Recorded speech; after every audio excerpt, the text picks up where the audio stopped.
I don't like wasting anybody's time, so we're gonna do what it does. And it's recording right now on Zoom. I didn't forget to record today, which is great because usually I forget. And yeah, let's keep it pushing. And tag followers, highlight on Facebook. Okay. All right. So if you've got project managers, so the topic today, if you've got project managers doing executive level work, um, because you're not pausing to restructure your company or organization, it's costing, and it's costing you beaucoup money for your company and your organization. And today is just talking about that. So if you are joining me live, I hashtag live, and if you're catching the replay, hashtag replay, we're going to talk about it whether you like it or not, because then that's what we're doing. So, welcome to today's live. And if this is your first time catching me, my name is Stacy. I'm a nonprofit and business operations consultant. I help grow stage organizations and mission-driven companies get the infrastructure they need to scale without burning out their teams or losing money in the process. So, if you're catching me live, like I said, drop hashtag live in the comments. Let me know you're here. And if you're catching the replay, hashtag replay in the comments so I can know you were here. Let me know where you're catching this from. Again, I love interacting whenever I do master classes or live, so don't hold back. These sessions are always free game. I don't hold back, but my one request is that I ask that you engage, ask questions, comment with your thoughts. The more you engage, the more you'll get out of this. So let's get it moving. And for those who don't know, I have two screens, my phone and my notes. So bear with me, okay? So if I don't see your comment yet, give me a second, I'm coming to it. So today we're going to talk about something that I see all the time, right? You've got project managers or outreach coordinators, right? And they're doing executive level work. So and why that is because you're not pausing to restructure your company, and they're stuck doing the work because you didn't define what their job was or what your job was. Everybody's doing the same thing, right? And we want to make sure that you avoid doing that by making sure that um, you are clarifying what they're responsible for. You are very clear on what that looks like, and you're structuring your organization or company the right way. So with that in mind, right? That's something you want to avoid because you will be paying for it in time and money and credibility. And what executive level work looks like for a lot of organization or companies, it's basically the high level, the strategic, the decision driven work that needs to happen where the person is having to make decisions for the company that they don't know if it's the right decision, or these people have an amount of decision making power in the organization they should not have, right? And it's not task focus, it's not project focus, especially if you think about the position. That's why these positions needs to have a level of clarity in them to ensure that people are doing the work that they were hired to do. So if we're talking in the context of an organization or company, so including nonprofit, what executive level work usually includes, it will be like setting the vision of the organization or making any budgetary or resource allocation decisions where you don't know what money the organization has, and you're delegating or deferring to somebody on the team because they're more familiar with the numbers than you are. Oh, this person knows more about the numbers, so I'm going to let them make the decision. No, that's not their job, right? Or another way that shows up is where they're forming and managing key partnerships. This person was hired as an outreach coordinator or a project manager, but they're the ones that have all the Rolodex or whatnot of partners that they're meeting at events. Like, you're not building a relationship with these folks. So you're letting this person manage all these executive level decisions and relationships. And what happens when they leave, right? Because then that's the question that you need to ask yourself. What happens when this person decides to say deuces and walks out the door because that's not somewhere they want to be, because people change their minds about the work they want to do. And that's what I want you to be very mindful of. Just because this person is good at their job doesn't mean that's where they're going to stay, right? And there's this there's this idea like this person is great at what they do.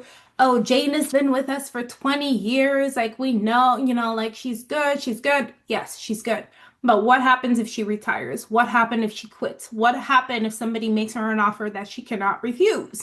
Right? Like all these things are things that need to come in question. So when I say you're going to pay for it in money, time, or credibility, it comes to it. Because then if this person ends up having some strife with somebody in the organization and they have all these contacts and they decide to leave, right? Think about how the credibility of the company can tank if they decide to badmouth you, right?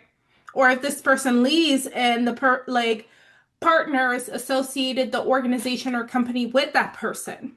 If that person leaves, that level of credibility or questioning that comes in the minds of these stakeholders, it increases, because now they're thinking about, if this person left, how good could this company or organization be? So these are questions I want you to ask yourself and realize that that structure within your organization is needed so you can stop having people that are not executives within the organization make executive level decisions. Hey, Duke, and everybody on TikTok, I don't use TikTok Live much, so I don't know how to use it. So don't come for me. If you comment anything, like eventually I will see it. Okay. If you're on Facebook, I see it, but I'm just letting you know. So let's talk about, like, we're gonna unpack why this is happening in a lot of companies and organizations, right? How to fix it, how your company can move from having reactive to strategic leadership. And yes, I'm going to give you some tools and I'm going to tell you exactly how we can work together to make it happen faster. But one thing I'm going to say is, let's start with something more specific, which is basic definitions of what operations is, right? And because you need to understand the terms that I'm going to be using so you can know how it fits in the overall picture of your company or organization. So operations basically is the behind the scenes engine of your organization. If you caught my live yesterday, the mission is why you do the work. The programs is what you do, and the operations is how you do it. Okay, so the behind the scenes engine of your organization or company, that's very necessary to ensure that everything, all the pieces are moving how they're supposed to be moving, right? They're not a set of random tasks or a bunch of people doing their best, because doing your best may not be the best for the company or organization itself. So the operations will include your systems, your processes, your workflows, and your decision making structures. Now, processes, it's the step by step, things that happen in the organization. If you have a process for um, so content going out, right? What is that? Well, what's the process for that, for content to be created to the point of being published, right? You have workflows in place. Workflows is basically a step by step, like what happens and like triggers, right? So I have a workflow for when I have clients join. So I'll give examples of, let's say, my VIP operations incentive. When somebody joins, I have a workflow where they get the welcome email, they get a questionnaire, and there are certain things that happen in the workflow to ensure that they're getting a consistent level of customer service that would be easy to fall through the cracks if I didn't have an automation or workflow in place. And decision making structures, like having that flow, a flow chart, basically like labeling what and who is responsible for different decision making aspects of the company, right? If you need XYZ form approved, who in the hierarchy is supposed to make this decision. If you need a decision made about uh federal forum or like an event or whatnot, who do you go to? Who's the person that's supposed to make that? If it's a spend expenditure more than $1,000, who is responsible for approving this expenditure? So these are things like you need a matrix, a decision-making matrix for these things. So all of this consists of your operations, right? Because when your operations are strong, people know exactly what to do, how to do it, and when it needs to be done. Because a lot of times you'll know that there's a lack of accountability in companies and organizations where everybody just doing everything, right? Oh, we're just a big whole, like we're a big family. Like we're gonna do the work together. We're gonna be friends. We're gonna be a big family, and that's all that matters. No, you need to have systems in place. Give me 1 second. Yes. Go ahead. You need to have systems in place to ensure, can you get it? To make sure that people know what they're doing, how it's going to get done, and there needs to be a communication process to ensure that the work or people are following through. Close the door, please. Or people are following through with what they said they would do. Okay. When your operations are weak, what happens is that people start filling in gaps with guesswork. Like, hey, I think we need this. Let's do this. Okay. And nobody is really actually following a system, a process, or making sure that the work is getting done. It might get done right, but there's like nobody recording what that looks like, or nobody that can like label what success is supposed to look like for the company. So yeah, your operations is just guesswork. Like everybody's pitching in where they can. And for a while, yes, it may be what you can get is what you get, but is it the best thing? That's where I want you to think a little deeper and ask yourself questions, okay? Because if you're sitting here and you're not asking yourself questions on how you can improve, I'm so sorry, I cannot help you because I want you to also lead yourself, be able to lead yourself and understand that if my company and organization is not where it needs to be, what can I do or what gaps exist for me to fix this problem? Okay, so the weak operations, like essentially, that's how your project managers end up making strategic, high stakes decisions they should not be making. And David, yes, what do you agree with? Elaborate so people in the comments can know what you're talking about. So you need to be very clear with your staff as to what they need to be doing so they can do a better job. And also people that are coming in, like it's like having boundaries in a relationship, right? People know exactly what they're coming for. They know what you're about. They know what they can do. They know what they cannot do. If you do not have these clear boundaries or structures set up within your company or organization, then it opens the door for things to happen that should not be happening. Okay. So that's what I want you to start looking at and start thinking about when it comes to the operations of your company or organization. Like, do you have the systems in place? Do you have the processes in place? Do you have workflows in place or decision-making structures in place to ensure that everybody's on their like their tip-top shape and doing what they're supposed to be doing? Because in no way is an outreach coordinator or project coordinator supposed to hold the cards for executive level decisions. And that's something you need to be very clear about. And David says have open communication with everyone. Yes, you do. Open communication. That's a level of clarity I am very big on. Because if you're not able to have open communication with people and say what you want in a way that is understood, it makes it very difficult for people to know where they stand. Because if I know, like, in terms of the vision, right, or of a project, the deliverables are not being met, but I'm telling people, you're doing a good job because I don't want to displease people. To me, that's not open communication. That's me being a people pleaser. And I ain't got time for that. Like, whether you like it or not, do I care about your feelings? Yes, I do. but I also care about you staying accountable to yourself. That's me caring about you.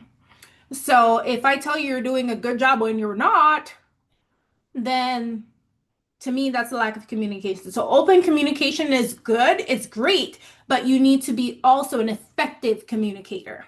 As someone who's been working as a communication and outreach specialist for years, like that's something that people don't understand. You can be great at talking to people, but are you effective at it? Because I'm gonna say this, like, because then I'm not gonna use name. I was having a conversation with a friend yesterday who was sharing that someone borrowed something from them and they were upset because this person never returned the item they borrowed. I'm like, okay, what did you say? Hey, when are you going to return this? I'm like, okay. Like, that's the best way you could ask. Because then the person was like, oh, they borrowed it for a while. They never give it back. You know, people piss me off. And I have to hold, well, I'm glad I was on the phone because I can fix my face. For those who know, sometimes like my expressions and how I like squint and look at you, you could tell what I'm thinking. But I had to ask, like, okay, that's really suggestive. Like, how can you be more direct? And kind of so the person does not have to guess what you need or what you want. Because you can clearly tell the person, hey, I am going to be in my office on this and this date. Can you bring it to me then? Yes or no? If they say no, what day works for you? That day works for me. Okay, I'll see you then. But asking the person, hey, when are you going to return it? That's very suggestive. And I'm not sure if you realize that's like opening the door for the person to not really do anything. So, open communication is great, but you have to learn how to have effective conversations that lead to results and that lead to action. So, that's my 2 cents on communication, David. But essentially, yes, open communication is really very important. And David said this is a good and better way to handle something like that. Yes, it is. Like, don't give the person an option. Like, you give them an option, make them think it's their idea by giving them a choice. Okay, so it's like I've been around politicians for a long time and I understand how they work, but I've also been in the communications field for so long. So I kind of had to learn how to navigate communications to get people to act. So it's very important that you understand that open communication is very important, but effective communication matters just as much. Okay. So with that said, I want you to imagine that you're running a nonprofit or a company that offers after school programs because I'm a mom, so I definitely like know about a few non after school programs, but your projects manager's job essentially is to handle program logistics. Program logistics will look like scheduling, staffing, and supplies or whatever for the program, right?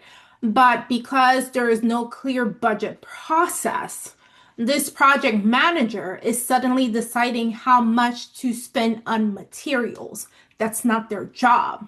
Okay. That decision, what happens is that it ends up impacting the entire quarter's budget because now that person is making executive level decisions that's not for them to do. So I want you to really understand that oftentimes the work that you're delegating ends up affecting your company or organization, whether you like it or not. You may not have time to do that work, but it's going to impact the overall organization or company. So you can't expect that project manager to decide how much to spend on materials. You need to be very clear. Hey, historically, how much have we spent on this? Okay, this is how much we spent. And like, do you have a percentage for how much inflation has been? And make a decision, make an informed decision, data-driven decision so you can assign a budget. If it doesn't fit the budget, they're gonna have to figure it out. Because then if they don't have popsicles or whatnot, maybe the kids can do a project with Kool-Aid and popsicle sticks and make their own popsicles. You're gonna have to figure it out. Okay, so essentially the budget is not the project manager's job. You need to let that person do their job. Scheduling, staffing, ordering supplies, and making sure the supplies are available. If it's not their job to order the supplies, what is their job? It needs to be clear. There needs to be that level of clarity with this person as well. Okay. Because at the end of the day, when all these things are happening, I want you to be clear that it's not the project manager's job. If things start going awry, it's a structure problem that exists within the company or organization. Because when you don't fix it, what happens is that you end up pushing people into roles they are not equipped for. And that ends up stressing them out. And that's why I'm seeing, and a lot of people are having retention issues and staffing issues, and it's going to lead to inconsistent results and missed opportunities because this person, the job they were supposed to be doing is not the job they're doing. So things are falling on the wayside. Okay. And when you skip restructuring your company or organization, it ends up making your organization or company really weak, really slow, and like things start leaking. Things don't look like they're supposed to. Okay? Because then it might feel like a time saver when you're skipping restructuring altogether, but it is going to cost you whether you like it or not. And I said in my live yesterday, and I'm going to say it today, it's going to cost you time, money, credibility. And those are things like if you think about the big picture, I think we got enough problems in this world to be losing so much, to be leaking so many things. Like when you're losing money, think about it. How are you losing money?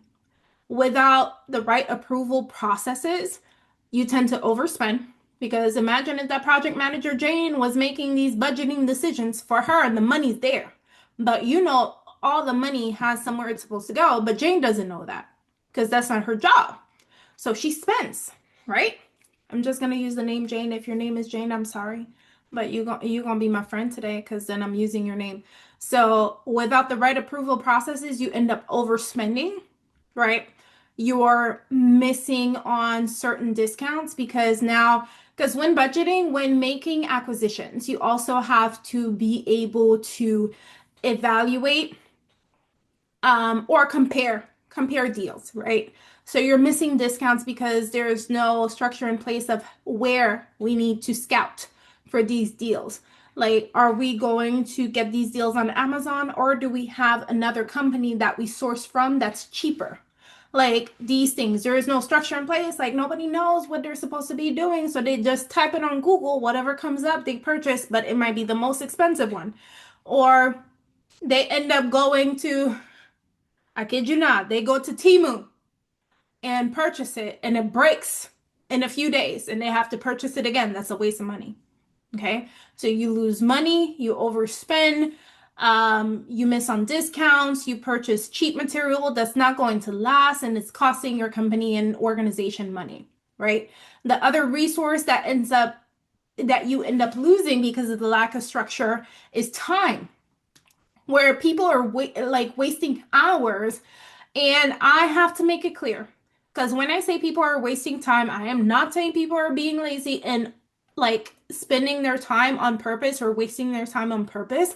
But when you lose time doing tasks you should not be doing, it is costing you time. It is not an effective use of your resource. It is not an effective use of your time because then people waste hours with back and forth emails that could have been a conversation or back and forth emails that could have been resolved. They had a project management dashboard that everybody could go on and see the status of this project, right? So time is a resource that's being wasted with the lack of structure because people are trying to figure out who's doing what and who's responsible for what. And the other thing that's being wasted because of lack of structure is credibility, right? Because funders, stakeholders, board members, they will notice the inconsistencies if the company or organization is not doing what they're supposed to be doing. And it's going to make them question your leadership.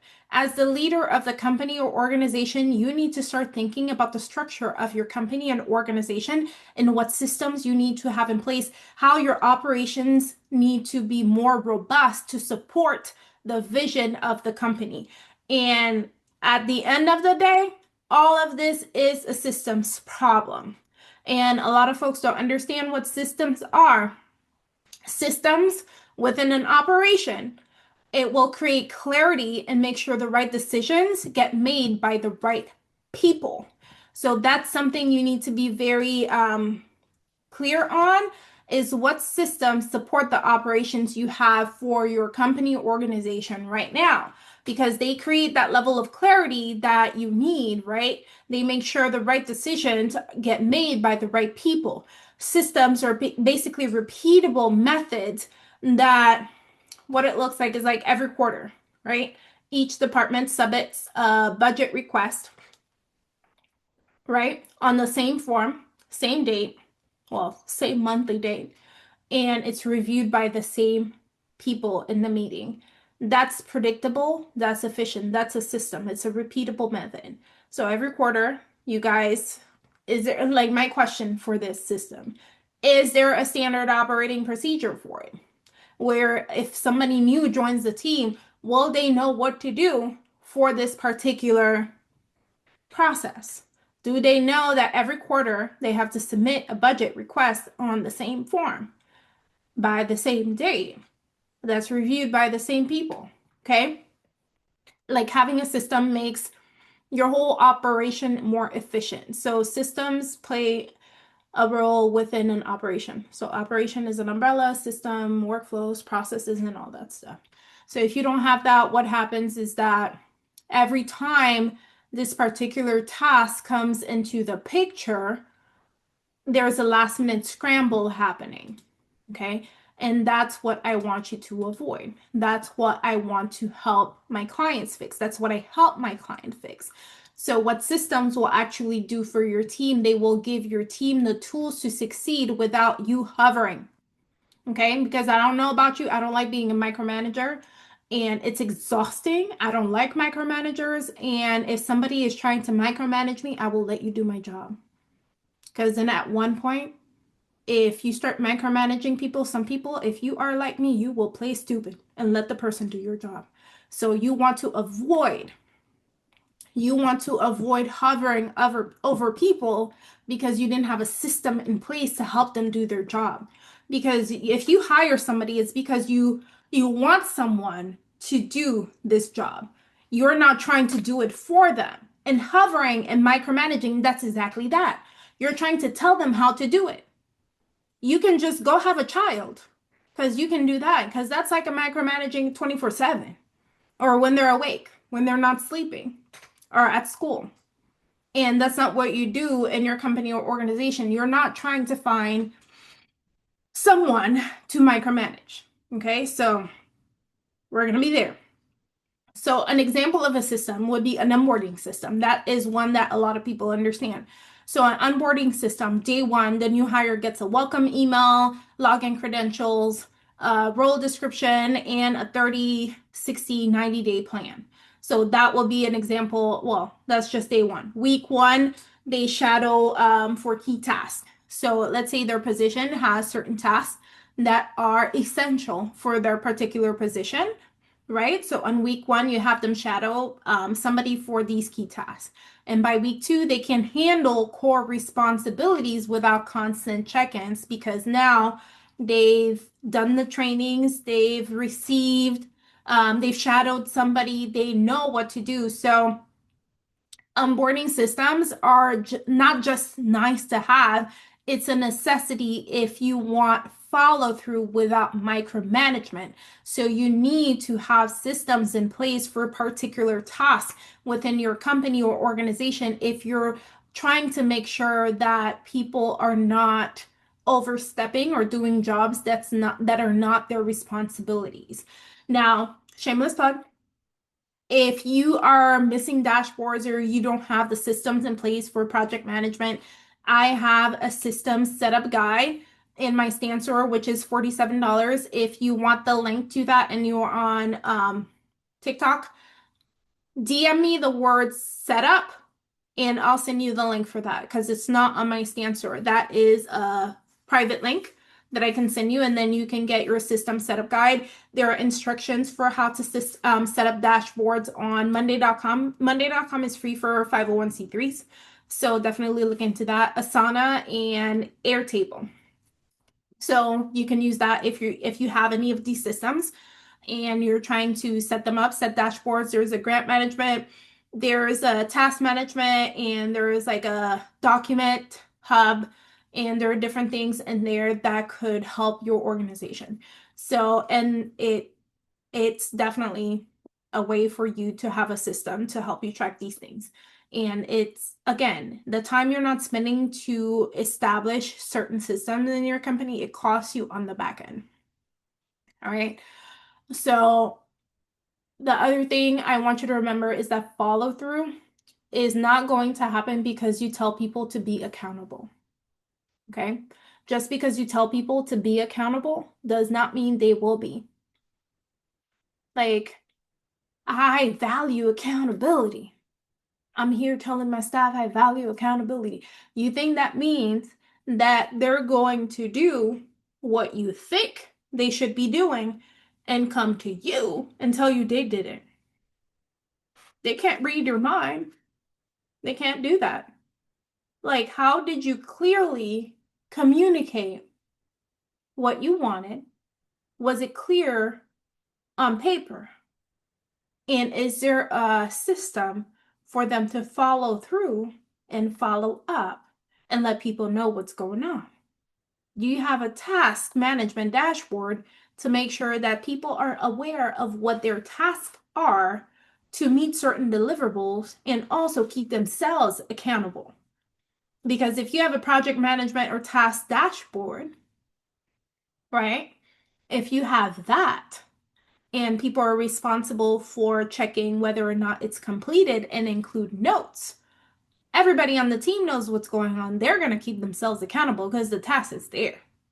Okay. All they got to do is follow up and make sure that it's labeled, because if they don't come through and tell you the work is done, what's going to happen? They're going to get a call. Hey, were you able to do this? What's going on? What's the delay? Because they're supposed to update the board, and you have to create a culture where people keep themselves accountable before you have to get in a team meeting. Okay. So the follow through is going to happen because the process is clear, essentially. It's almost impossible for them to drop the ball when you have a clear process in place. So another example, let's say you have a community workshop and the workflow spells out every step of what's going to happen, right? Reserve the venue, confirm the speaker, create an event list, send reminders to vendors, print materials, follow up with attendees. All of these things are clearly listed out for the person responsible for putting this workshop together, right? Everybody knows your step. Everybody knows when it's due. So there's no chasing that happens for you. There is no excuses because people can't tell you, I didn't know what I was supposed to do next. Yes, you did. It was spelled out. Because then on the dashboards, one thing that I show you on the setup guide is how to set up tasks. So let's say you have reserved venue. Okay. A subtask can be call 5 different locations and insert prices, whatever. And if there's a person that's supposed to approve the budget, whatever. But your dashboard should have the ability to spell out what the tasks and subtasks are. For confirming speaker, if you already know who the speakers should be, and the subtask maybe list all the speakers, and there should be a column whether the speaker is confirmed or not. Again, you need to hand the task to whom is responsible for it so they can do the work without you chasing them or babysitting them, because we too old for that. Okay. And we're not in the business of babysitting people that we work with or people that we're supervising or managing or people that work with us. And just saying. And the other thing that I wanted to share a quick case study to give you an idea of how all of this operations systems plays a role into the success of companies and nonprofit organizations, right? There was a regional nonprofit, every piece of content routed to their project director for approval. because the executive director was not available for that, and the project director was their next executive. Um, so, and the project director, as you can understand, is also responsible for managing making sure the projects are being done in the way they're supposed to be done. So what that caused is there was a level of delay with the posts week by week or month by month, and it killed the momentum where 2 weeks straight, things were posting. Things were consistently getting done, right? And at some points it died off, right? It wasn't working. And that's not normal. Okay? So what happened with them is that we help them set up a content approval process where communications manager, in this case, they had the autonomy once the standard operations procedures, the SOPs, were finalized. Because then if you have SOPs of how this process is supposed to go, right, then it's going to make it clear of what that person is supposed to do. So within 3 months of this organization having that in place, the social media engagement increased because now there's a level of consistency that happened.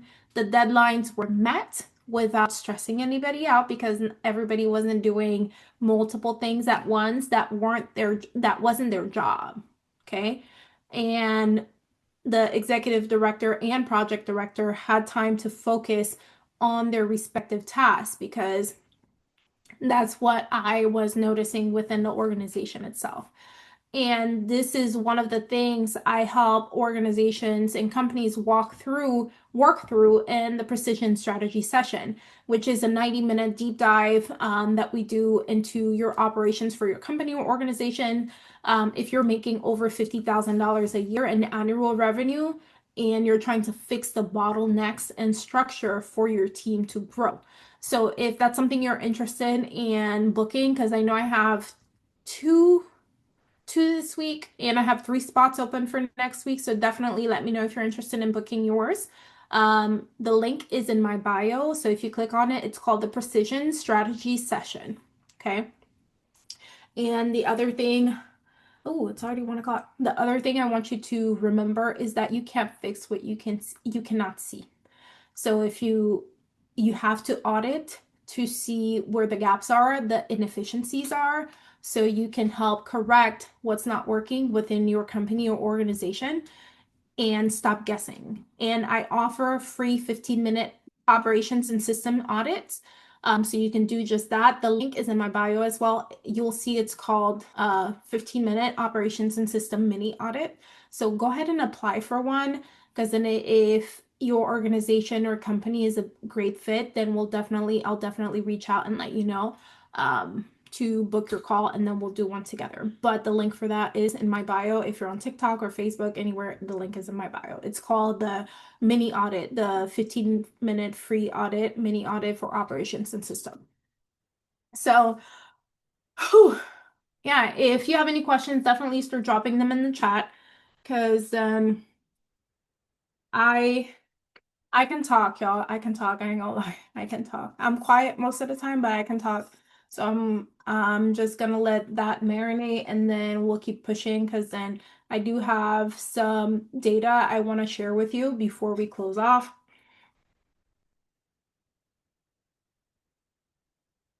All right. So there was something that I was reading and I wrote it down. I forgot to write the name of the source. I wrote the initials, but not the full name. In 2024, there was a nonprofit pulse report. They found that 71% of nonprofit leaders named operational inefficiencies as a top growth barrier for their organization. So a lot of people think it's funding, a lot of people think it's staffing, a lot of people think it's these things there, staffing and funding, but no, it's operation. Okay? Because then a lot of people sleep on operations, not realizing operations will affect these other things.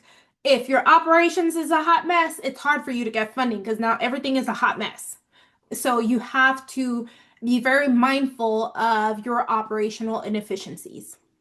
Okay, because 71%, if you're a nonprofit, 71% of nonprofit leaders identified operational inefficiencies as a growth barrier. So if you're not able to ensure that your operations is top notch, then it's going to affect these other things that you are experiencing, right? Funding, staffing, all of that. Okay.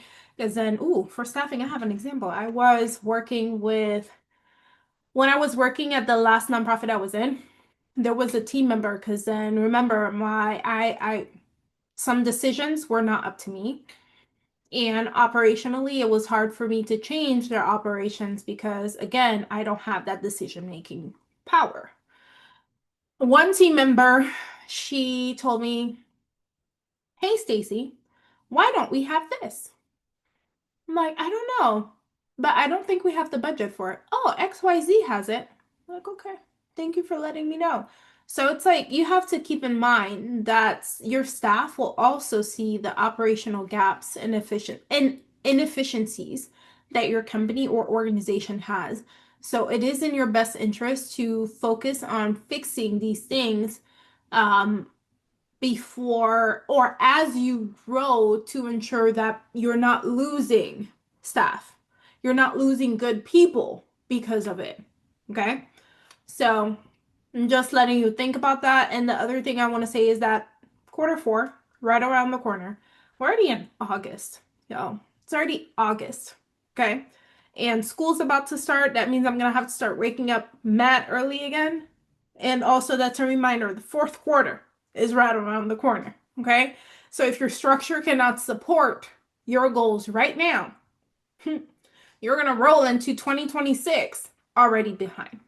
And that's one thing I want you to remember because you need to start identifying these gaps and closing them before the year is over because you don't want to roll over the next year with the same problems. The same problems as 2025. I know last year, 2024, I've been telling some people that they're still telling me they have the same problems.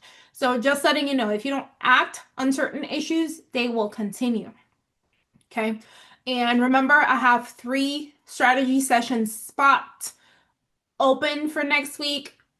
2 were already taken this week. I think it's 2. I need to look at my calendar. Yeah, I got 2. 2 on there.